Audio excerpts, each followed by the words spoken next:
రోజులు కూడగట్టి ప్రభుత్వాల పరిపాలన వైఖరిలో ప్రజా వ్యతిరేక విధానాలను నిరసించి కట్టడి చేయడానికి కమ్యూనిస్ట్ పార్టీ ఇట్లాంటి కార్యక్రమాన్ని నిర్వహిస్తుంది.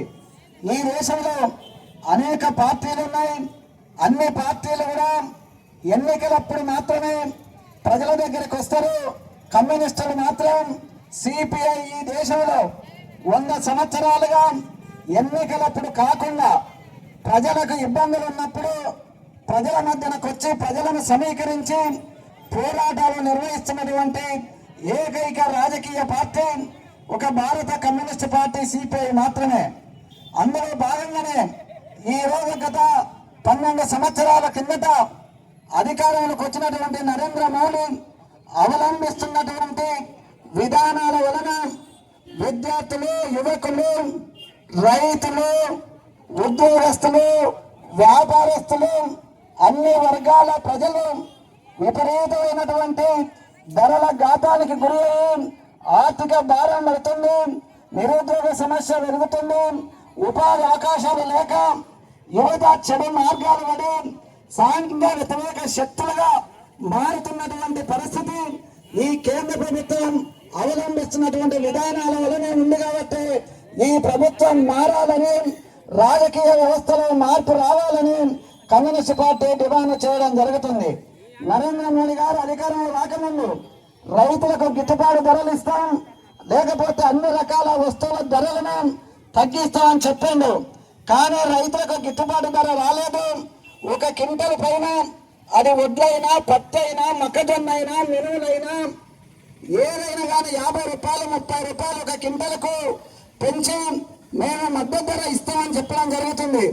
కానీ వ్యవసాయానికి ఉపయోగపడేటువంటి ఎరువుల ధరలు 200, 180 రూపాయలు ఉన్నటువంటి యూరియా ఈ రోజు 800 పెట్టినా దొరికేటటువంటి పరిస్థితి లేదు.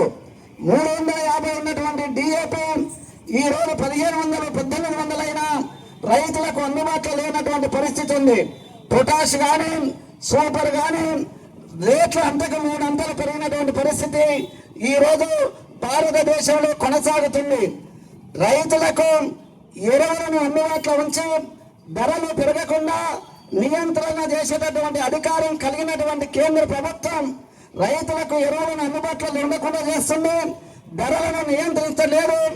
దానితోనే రైతులు వ్యవసాయం చేసి అప్పుల్లోకి కూరుకుపోతున్నటువంటి పరిస్థితి ఈ రోజు మనం సమాజంలో కొనసాగుతుంది అనేది ఈ సందర్భంగా ప్రజలకు కమ్యూనిస్ట్ పార్టీ విజ్ఞప్తి చేస్తుంది. ప్రజలకు అవసరమైనటువంటి వస్తువులు, అది బట్టలైనా, లేకపోతే ఎలక్ట్రానిక్ వస్తువులైనా, చెప్పులైనా, లేకపోతే నిత్యావసర వస్తువుల ధరలు, పప్పైనా, ఉప్పైనా, మంచి నూనెైనా, ఏదైనా కానీ 3 అంతలు పెరిగినటువంటి పరిస్థితి నరేంద్ర మోడీ అధికారానికి వచ్చిన తర్వాత కొనసాగుతుంది. వారేమో 2014 పూర్వం నేను అధికారంలోకి వస్తే ఇప్పుడు ఉన్నటువంటి అధికారం ఉన్నటువంటి వ్యక్తులు అసమర్థ పరిపాలన వలన ధరలు పెరుగుతున్నాయి, ప్రజలు బాధపడుతున్నారు, మమ్మల్ని ఎన్నుకుంటే మేము ధరలను నియంత్రిస్తాం, నిరుద్యోగ సమస్య నిర్మూలన చేస్తామని చెప్పినటువంటి పెద్దలు వారు అధికారంలోకి వచ్చిన తర్వాత ధరలు నియంత్రించకపోగా ఉన్నటువంటి వస్తువుల ధరలు 3 అంతలు పెంచడానికి పరిశ్రమ అధిపతులకు అవకాశం ఇచ్చి పరిపాలన కొనసాగిస్తున్నారు.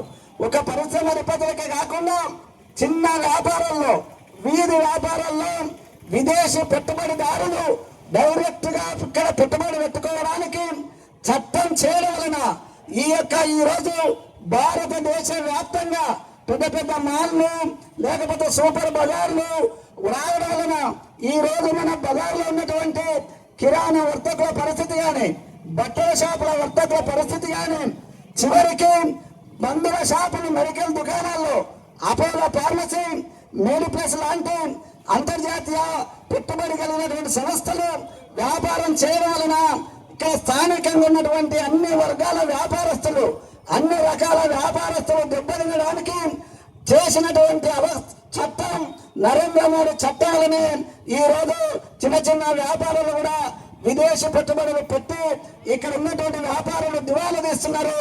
ఈ పరిస్థితి కొనసాగించినటువంటి ప్రభుత్వం మారవలసినట్టు అవసరం ఉందా, లేకపోతే ఇంకా కొనసాగాల్సిన అవసరం ఉందా అనేది ప్రజలు ఆలోచన చేయాలనేది కమ్యూనిస్ట్ పార్టీ విజ్ఞప్తి. ఈ రోజు మనం బంగారం వెండి ధరలు చూస్తున్నాం. భారతదేశంలో ఉన్నటువంటి మహిళలు బంగారం అంటే ఇష్టపడతారు. లేకపోతే ఆడకూతురులో పెళ్లిళ్ళు చేయాలంటే తప్పకుండా తులమో 2 తులాలు 3 తులాలు వారి వారి ఆర్థిక శక్తిని బట్టి బంగారం ఇవ్వాలి, వెండి ఇవ్వాలి. కానీ బంగారం ధర ఈ రోజు 1,55,000 నుంచి ఒక దశలో 1,75,000 దాకున్నది. వెండి కిలో 2,55,000 నుంచి 2,70,000 దాకా కొనసాగుతుంది. మరి నరేంద్ర మోడీ అధికారం రాకముందు బంగారం ధర ఎంతున్నది, వెండి ధర ఎంతున్నది. మరి ఈయన ధరలు అరికట్టతో ఆయన వచ్చిన తర్వాత లక్షలకు లక్షలు ఎందుకు పెరిగిందని దానికి భారతదేశానికి సమాధానం చెప్పాల్సిన బాధ్యత ఈ ప్రభుత్వానికి ఉంది. ప్రభుత్వ అధినేత అయినటువంటి నరేంద్ర మోడీ గారికి ఉందనేది కమ్యూనిస్ట్ పార్టీ స్పష్టంగా చెప్పదలుచుకున్నది.